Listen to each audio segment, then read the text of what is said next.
No te esperas que la persona que te rompe el corazón no sea ni tu pareja, ni su amante, ni siquiera un amigo, sino un desconocido con el que no deberías haber cruzado palabra.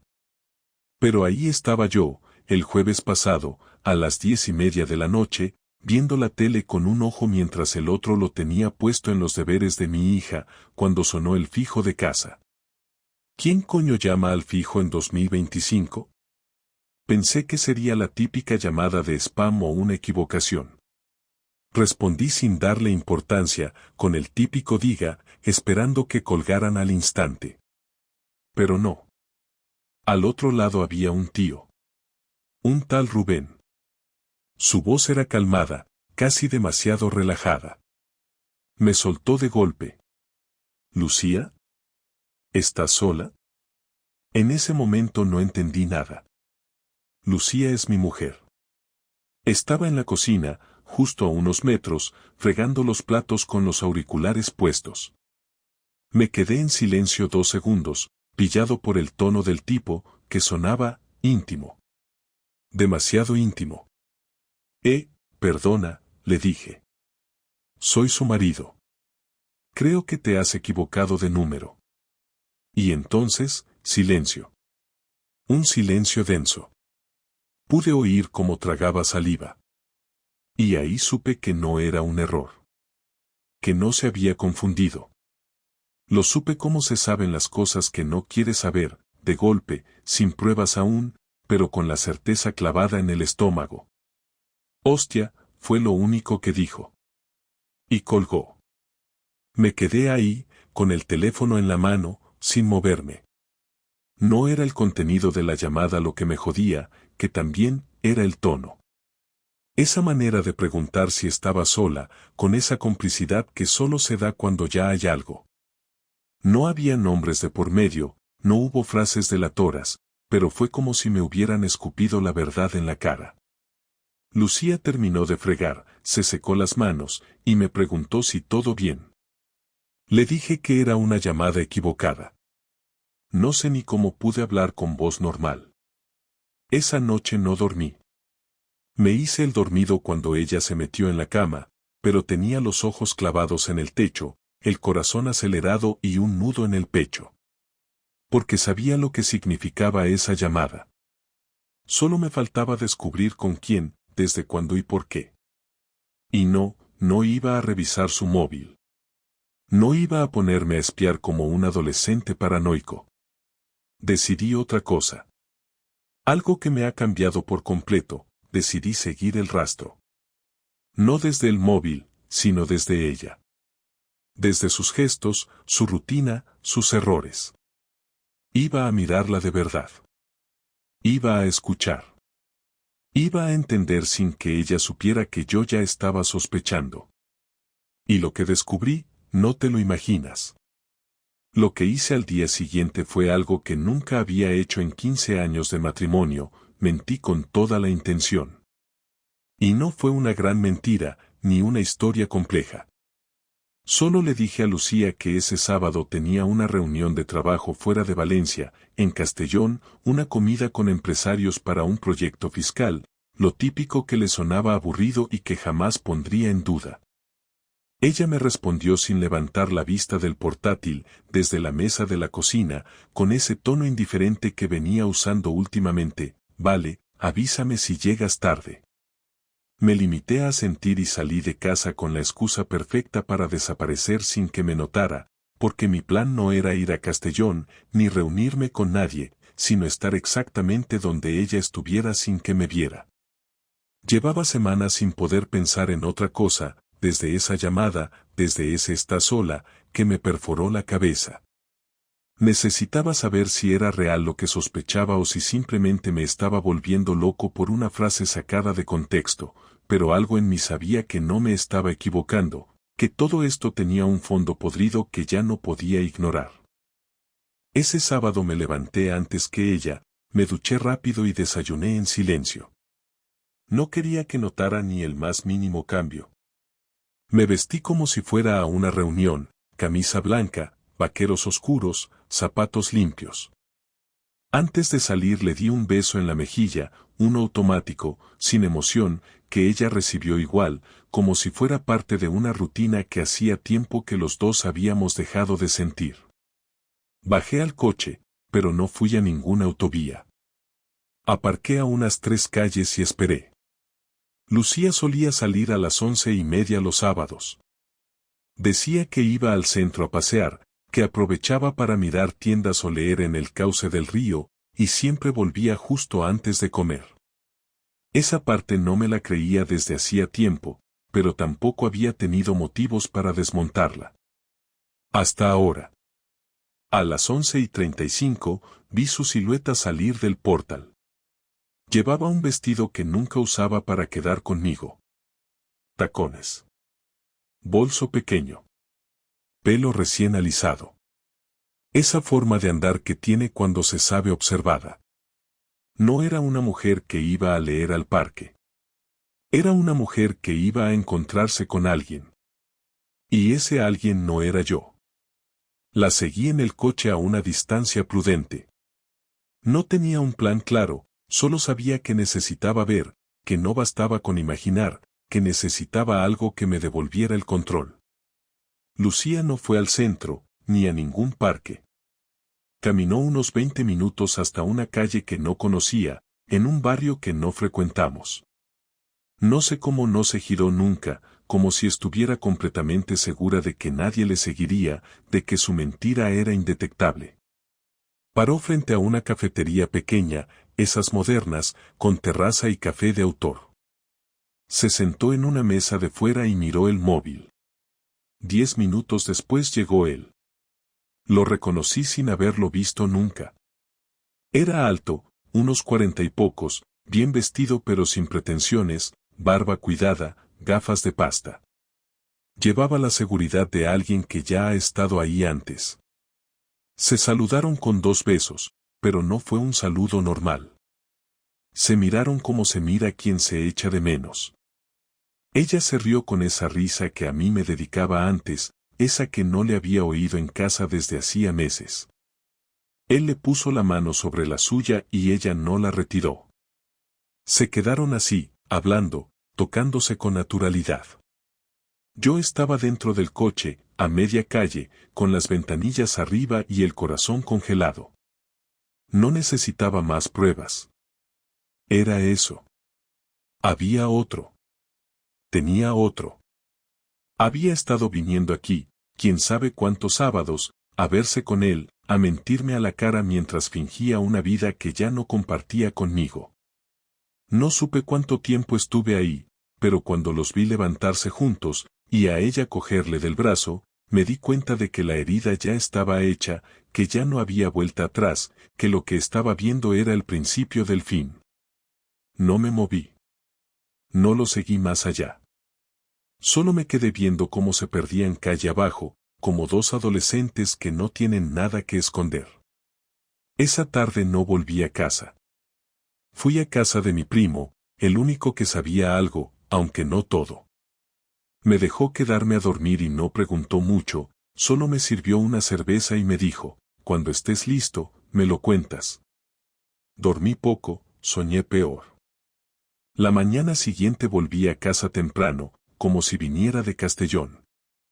Ella ya estaba despierta, preparando el desayuno. Me saludó con un cómo fue todo, tan bien actuado que me dieron ganas de romperle la taza en la que removía su café. Le dije que todo bien, que luego le contaría. Me metí en la ducha para no tener que mirarla. El agua caliente no me quitó la imagen de su mano sobre la de él, ni su risa, ni su manera de caminar a su lado. Pasaron 2 días sin que dijera nada. Me dediqué a observarla más de cerca que nunca. Noté cómo sonreía más al móvil, cómo se ponía colonia incluso para bajar al supermercado, cómo se desconectaba de todo cuando escribía. Hasta la forma en que se vestía había cambiado. Todo encajaba. Era feliz. Solo que no conmigo. El martes por la noche tomé una decisión. Iba a enfrentarla. Pero no iba a gritar ni a insultar. Iba a ponerle delante la verdad con calma, con hechos, con mi dolor bien ordenado. Porque si algo me enseñó esa escena en la cafetería fue que yo ya no era parte de su vida, que había quedado fuera sin que me lo dijera. Y yo no merecía eso. Merecía saber. Merecía escuchar su versión. Merecía ver su cara cuando le dijera que ya lo sabía. Y así fue como preparé todo para el jueves. Esperé a que Candela se durmiera. Apagué la televisión.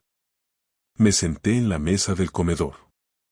La llamé con voz firme: Lucía, siéntate, tenemos que hablar. Y hasta ahí te puedo contar por ahora. Porque lo que viene después no se parece en nada a lo que imaginé. Lucía se sentó frente a mí sin decir nada, con esa expresión que pone cuando intuye que algo no va bien, pero prefiere actuar como si no pasara nada. Apoyó los codos sobre la mesa y me miró con una mezcla de incomodidad y falsa serenidad, como si estuviera preparada para una conversación de pareja aburrida, de esas que empiezan con un tenemos que hablar y terminan con promesas vacías que nadie piensa cumplir. Pero no iba a ser así esta vez, porque yo no estaba ahí para salvar nada. Ya no. Estaba ahí para quitarme la venda, para mirarla a los ojos y decirle que no me tratara como un imbécil ni un mueble más de la casa. Respiré hondo, la miré fijo y sin rodeos solté lo que llevaba guardando desde hacía días. Sé que te estás viendo con alguien. No me hagas perder el tiempo. No niegues nada. Sé todo lo que necesito saber. Durante un segundo, solo un segundo, su cara se congeló. Fue como si el sistema se le hubiera colapsado, como si por fin se diera cuenta de que ya no tenía el control.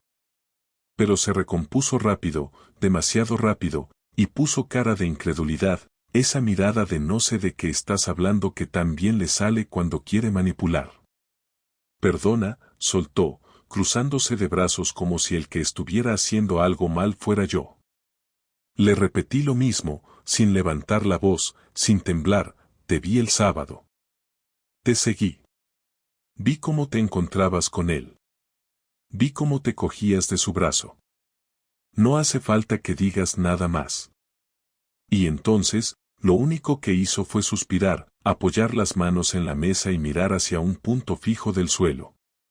No dijo ni una palabra. No lloró. No gritó. No intentó negarlo. No dijo que era un amigo. Solo se quedó ahí, quieta, como si estuviera decidiendo qué versión iba a contarme. Cuando por fin habló, lo hizo con voz baja, sin mirarme directamente y sin mostrar ni un gramo de remordimiento. Me dijo que no quería que lo supiera así, que no era su intención hacerme daño. Que llevaba tiempo sintiéndose vacía, desconectada, que nuestra relación ya no era lo que había sido, que necesitaba sentirse viva. Me soltó todo el repertorio que supongo que alguien le había enseñado o que había leído en algún blog de autoayuda de esos que animan a buscar tu felicidad aunque eso signifique destruir a quien tienes al lado.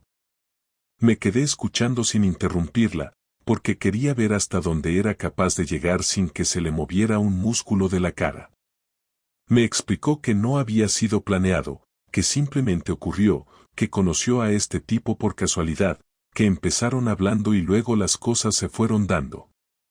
Dijo que él le hacía sentir cosas que creía olvidadas, que la escuchaba, que la hacía reír. Que conmigo todo se había vuelto rutina, que ya no había chispa. Yo no dije nada al principio, solo asentía lentamente, con esa sensación de estar viendo una película ajena, como si el tipo del que hablaba no fuera yo. Pero en cuanto terminó, le hice una sola pregunta. ¿Lleváis mucho tiempo? Tardó unos segundos en responder. Luego bajó la mirada y dijo que casi un año. Un puto año.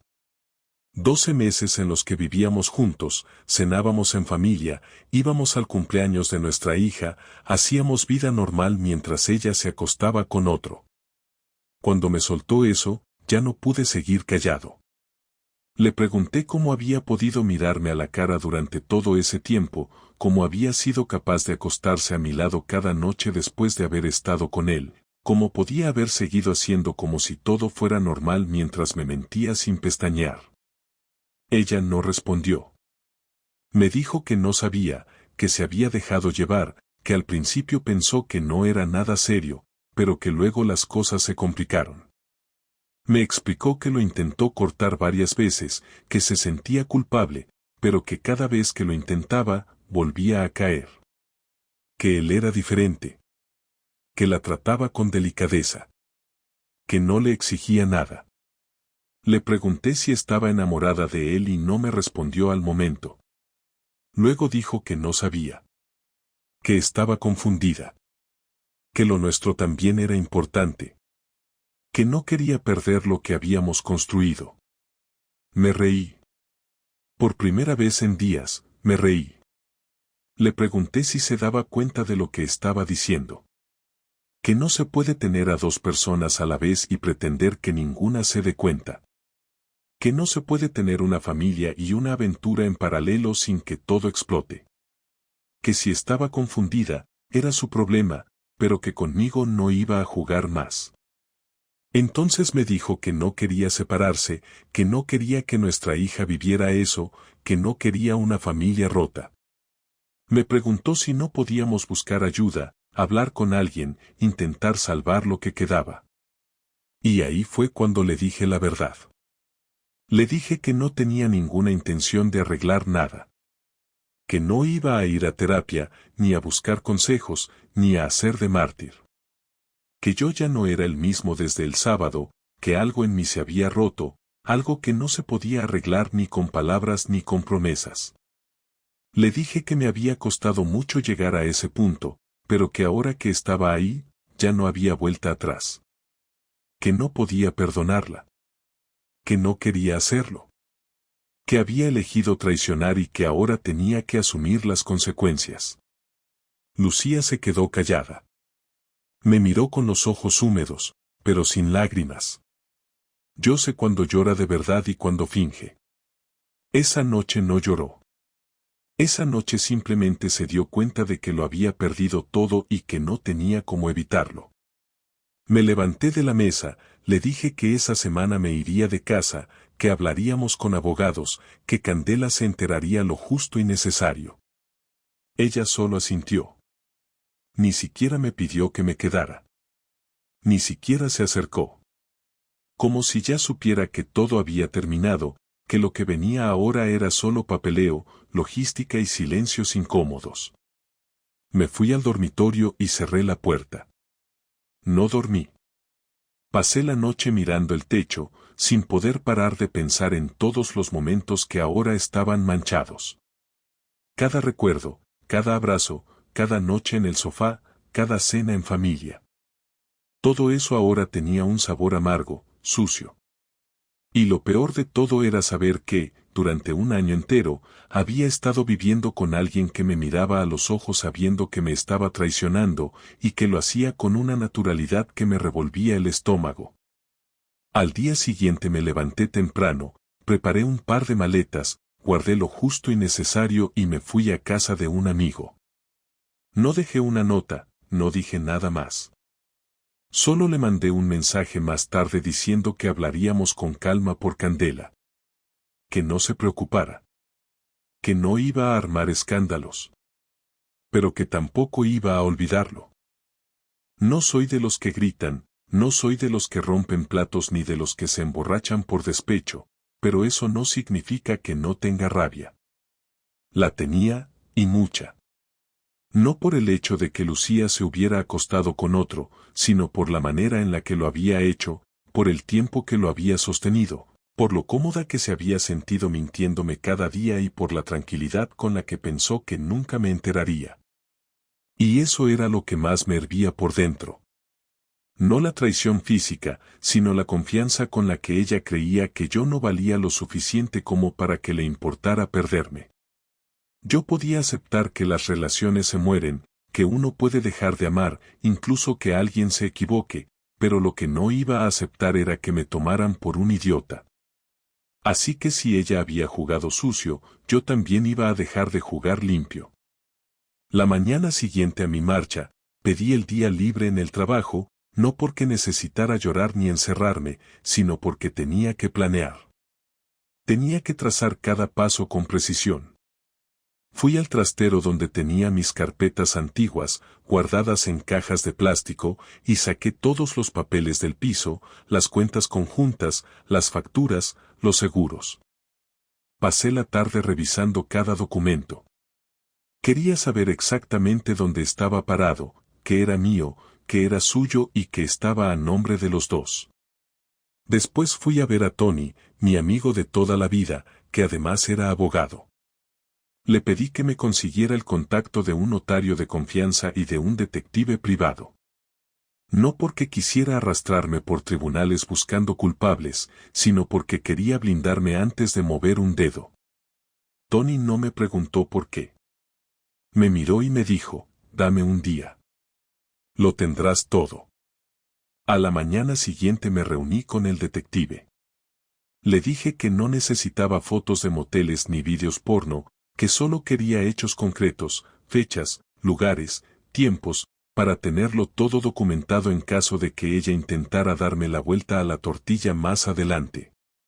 Le pasé el nombre del tipo, Rubén, lo saqué de los registros de una aplicación que habíamos compartido para compartir calendarios familiares.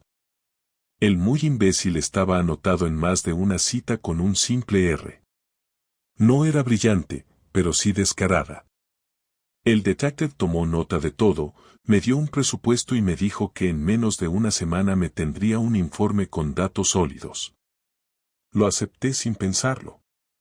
Después de eso, fui al banco y pedí la cancelación de mi tarjeta de crédito conjunta. Me abrí una cuenta a mi nombre y transferí el 50% exacto del saldo compartido.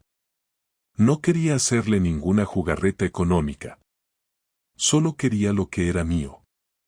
Nada más. Esa misma tarde, imprimí todas las fotos familiares que tenía en el portátil, las que teníamos en redes sociales, las que ella subía orgullosa mientras me decía que yo era el pilar de su vida. Las metí en un sobre grande junto con una nota breve, así se ve la familia cuando es real. Gracias por destruirla. No firmé. Lo dejé en el buzón de su trabajo. Quería que lo leyera rodeada de sus compañeros, esos que seguro aún creían que era una mujer ejemplar. No buscaba su humillación pública, solo quería que se sintiera incómoda, que por un momento se diera cuenta de que la verdad ya no estaba solo en mi cabeza. El día más importante llegó el sábado siguiente. Era el cumpleaños de Candela. Yo había hablado con ella entre semana, con mucho cuidado.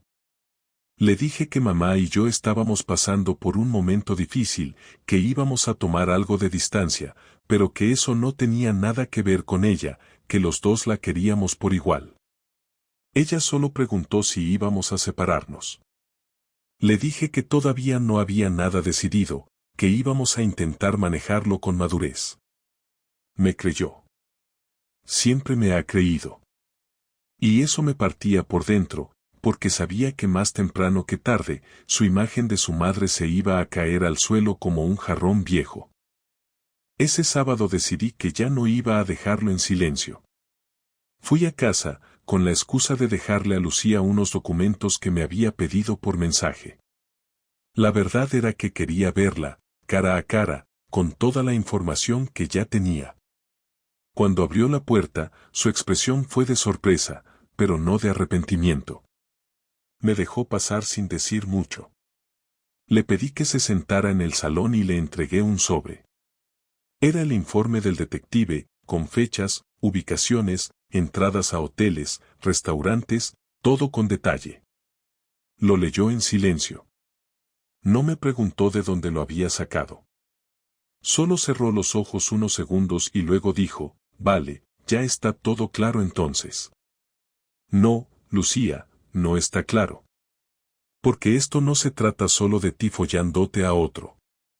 Esto se trata de cómo construiste una mentira durante un año y me la metiste en casa como si yo fuera tonto.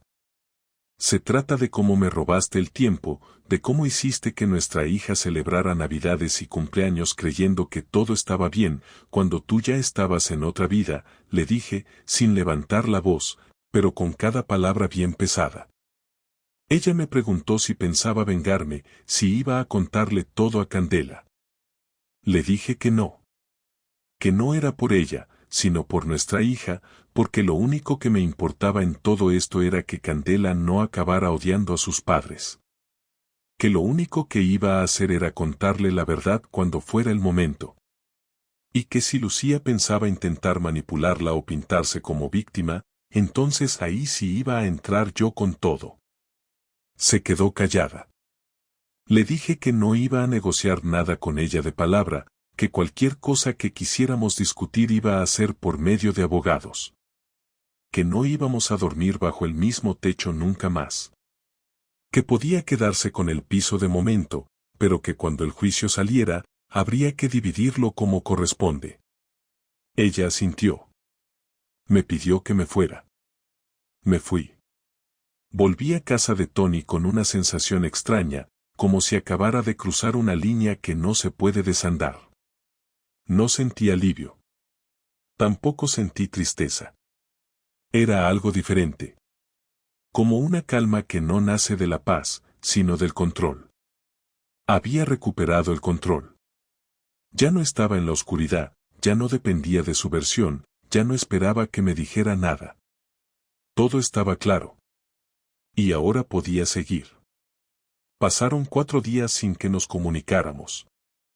Ningún mensaje, ninguna llamada, ni siquiera un intento de ella por acercarse. Y eso lo decía todo. Si realmente le hubiera importado, si de verdad se hubiera arrepentido o al menos le hubiera dolido un poco perder lo que teníamos, habría hecho algo. Pero no hizo nada. Y eso, más que cualquier palabra, me dejó claro que todo lo que habíamos sido había dejado de existir para ella mucho antes de que yo lo descubriera. No hubo duelo, ni shock, ni defensa. Solo resignación. El jueves por la noche, me escribió por WhatsApp. El mensaje era corto, pero directo: necesitamos hablar. Mañana por la tarde, si puedes. Le respondí que sí, que pasaría por casa a las 5. No por interés, ni por ganas de reconciliación, sino porque ya era momento de dejar todo dicho, de cerrar la historia, de establecer claramente qué iba a pasar con nuestra vida en adelante, porque el limbo en el que estábamos no era justo para ninguno de los dos, y mucho menos para Candela. Llegué puntual. Llevaba una carpeta con papeles del banco, una copia de las cuentas compartidas, un borrador de propuesta para la separación de bienes, y una lista con los turnos de Candela para que no hubiera discusiones innecesarias más adelante. Lucía me abrió la puerta y se hizo a un lado sin saludar. No había tensión, pero tampoco había amabilidad. Era como si los dos estuviéramos agotados. Nos sentamos en la mesa del comedor, la misma donde semanas antes le había dicho que sabía todo.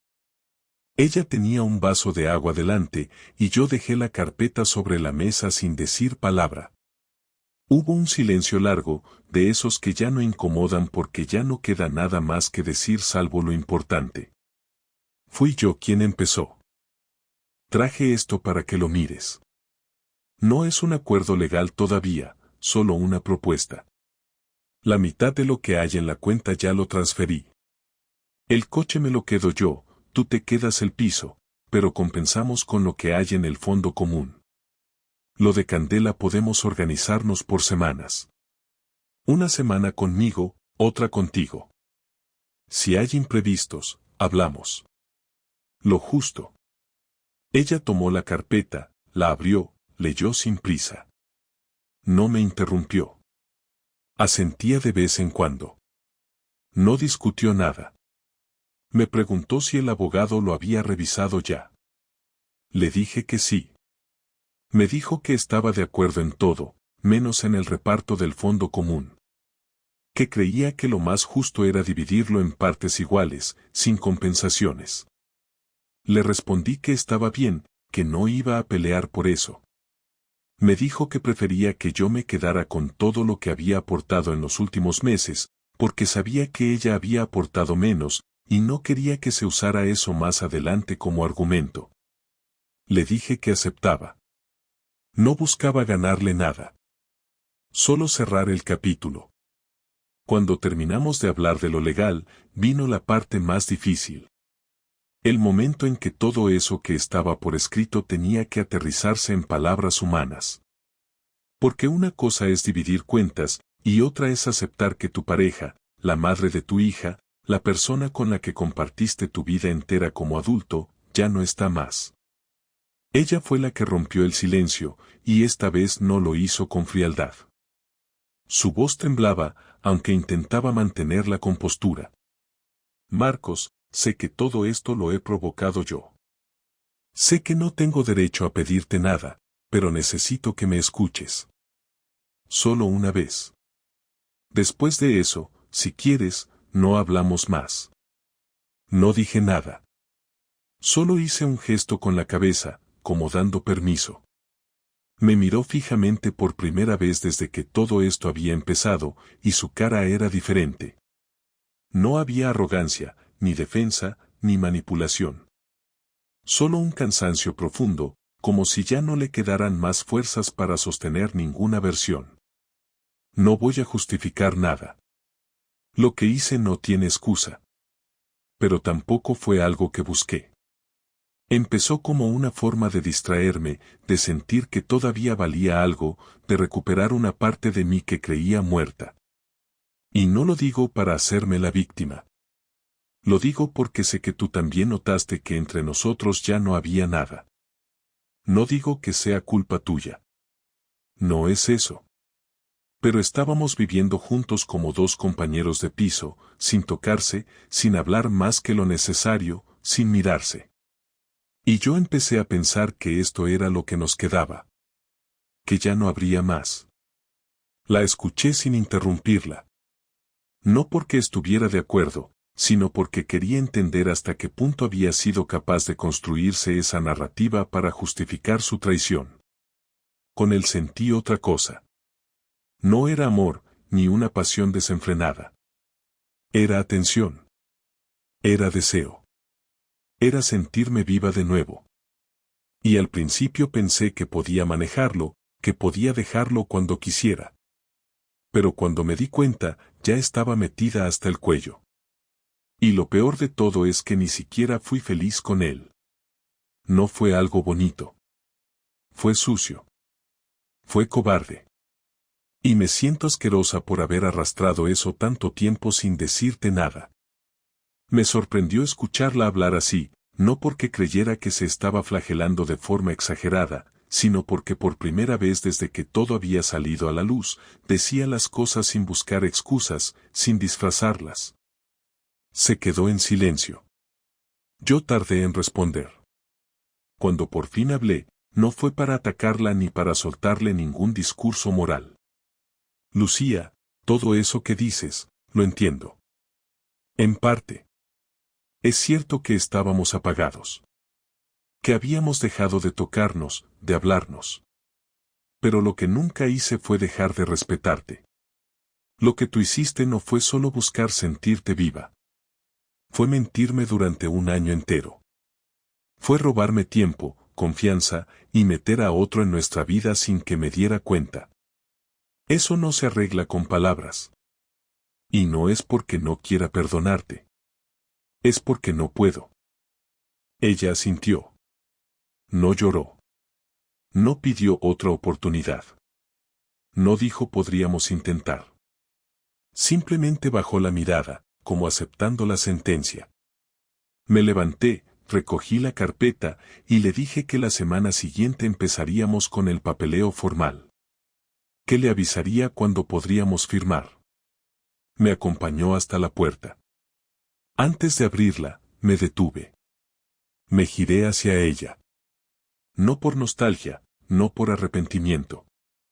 Solo porque sentía que faltaba una última frase. Algo que cerrara ese momento sin dejarlo flotando en el aire. Te quise mucho. De verdad. Y por eso no te voy a odiar. Pero tampoco me voy a quedar. Ella no respondió. Solo abrió la puerta.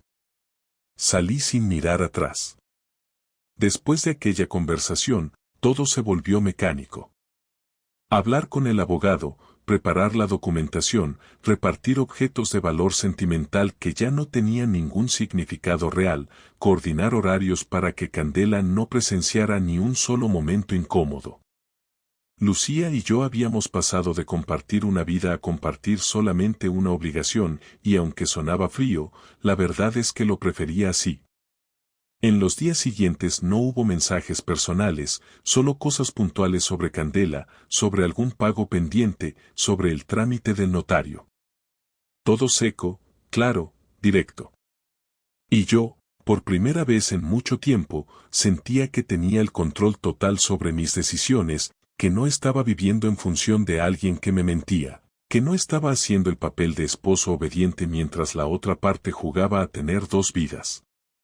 Mis días pasaron entre el trabajo, la mudanza a un piso más pequeño que alquilé cerca del instituto de mi hija y una rutina estricta donde no había lugar para el drama ni la autocompasión. Me levantaba temprano, desayunaba solo, salía a trabajar, volvía a casa a leer, a poner música suave y a dormir sin ruido. No era felicidad, pero era estabilidad. Y después de todo lo que había pasado, la estabilidad era suficiente. Un viernes, 2 semanas después de la firma oficial de los papeles de separación, Lucía me escribió por primera vez sin que fuera para hablar de logística. Me preguntó si podíamos vernos un momento, sin Candela, sin abogados, sin carpetas de por medio. Dudé en responderle. Parte de mí no quería volver a verla, no porque me hiciera daño, sino porque sentía que ya no había nada más que decir.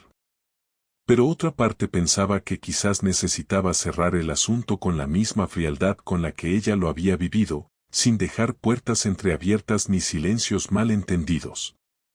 Le respondí que sí, que nos viéramos al día siguiente por la tarde, en un bar tranquilo que conocíamos desde hacía años, uno donde nunca llevamos a nadie más, ni amigos ni familia, como si el lugar también hubiera formado parte de ese pacto silencioso que ahora ya no significaba nada.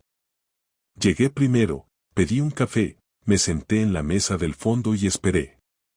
Cuando Lucía entró, me di cuenta de que había cambiado físicamente. Se le notaba el rostro más cansado, los ojos hinchados, el cuerpo más delgado. No dije nada al respecto. Se sentó, pidió un té y me miró como si le costara empezar. Lo hizo sin rodeos. No te escribí para pedirte volver, ni para hablar del pasado. Solo quería que supieras que me equivoqué en todo. Que subestimé lo que teníamos. Que pensé que era normal sentir que la vida en pareja era aburrida, que ya no había nada que hacer con lo que quedaba entre nosotros. Y que en vez de afrontarlo, decidí esconderlo detrás de otra cosa. Pero lo que encontré en esa otra cosa no fue lo que buscaba. No me hizo mejor persona, ni me llenó. Solo me arruinó el respeto que me tenía a mí misma. No espero que me perdones. Sé que no tengo derecho a pedir nada. Pero necesitaba decírtelo sin presión, sin esperar nada a cambio. La escuché sin mover un músculo. No porque me diera igual, sino porque no me sorprendía. Ya había imaginado todo eso antes. Durante semanas me pregunté si en algún momento se daría cuenta del daño causado, no por morbo ni por venganza, sino por simple necesidad de justicia emocional. Pero no le dije eso. Solo respondí con voz firme, sin rencor, sin empatía forzada. Lucía, no tengo nada más contra ti. Ya pasé por la rabia, por la decepción, por el desprecio. Ya hice el duelo de todo lo que rompiste, de lo que fingiste, de lo que me quitaste sin decírmelo. No voy a odiarte, porque no quiero quedarme pegado a esta historia. Pero tampoco voy a hacer como si no hubiera pasado nada. Lo que hiciste tuvo consecuencias. Y esas consecuencias nos trajeron hasta aquí. Yo no quiero ser tu amigo. No quiero hablarte de vez en cuando ni fingir que hay algo bonito que preservar. Nuestra historia terminó. Y punto. Lo único que me importa ahora es Candela. Solo eso. Y mientras los dos tengamos claro que lo que necesitamos es mantener su mundo en orden, lo demás me da igual. Ella asintió, sin lágrimas. Solo apretó los labios, bajó la vista y se quedó en silencio. No intentó convencerme de nada, ni me pidió otra oportunidad, ni me soltó frases teatrales. Lo agradecí. Cuando terminó su té, me dijo que se marchaba.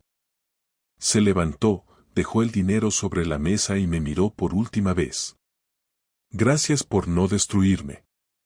Podrías haberlo hecho. Y no lo hiciste. No respondí. La vi salir del bar, sin mirar atrás, y entendí que esa sería la última vez que la vería en un espacio que no fuera una reunión formal sobre nuestra hija. Desde entonces, la vida se volvió otra cosa. Candela se adaptó a la nueva rutina mejor de lo que pensaba. Es una niña inteligente, sensible, y aunque sé que algo dentro de ella se dio cuenta de lo que pasaba, también notó que su padre no perdió la calma ni se dejó arrastrar por la rabia. Me preguntó una vez, sin rodeos, si mamá había hecho algo malo. Le dije la verdad, que los adultos a veces toman decisiones equivocadas, que no siempre sabemos cómo manejar lo que sentimos, pero que lo más importante era que ella estaba a salvo, que nunca iba a faltarle nada y que siempre iba a tener a sus padres, aunque ya no vivieran juntos. Asintió con la cabeza, me abrazó y me dijo que confiaba en mí. Eso fue suficiente. Hoy, meses después, sigo solo. Y estoy bien así. No tengo prisa por conocer a nadie, no busco reemplazos, no necesito llenar huecos. Me levanto tranquilo, trabajo en paz, paso tiempo con Candela, y cuando estoy solo, no me siento vacío. No tengo miedo de quedarme solo, porque prefiero eso a volver a compartir mi vida con alguien que no me respeta. Aprendí que estar con alguien solo tiene sentido si no tienes que dudar todos los días de lo que pasa cuando no estás delante. Y eso no lo pienso volver a negociar con nadie. Este capítulo terminó. No como yo habría querido, pero al menos no me arrastré, no grité, no me rebajé. Mantuve la cabeza en alto, y eso no me lo quita nadie. Quizás algún día pueda mirar atrás sin sentir ese golpe en el pecho. Quizás algún día vea a Lucía como alguien que simplemente se perdió por el camino. Pero ese día todavía no ha llegado. Y no pasa nada. Ya llegará. Por ahora, seguir. Sin dramatismo, sin nostalgia. Solo seguir. Porque lo peor ya pasó. Y yo sigo aquí. De pie. Con la verdad de mi lado. Sin ella. Y mejor. Mucho mejor.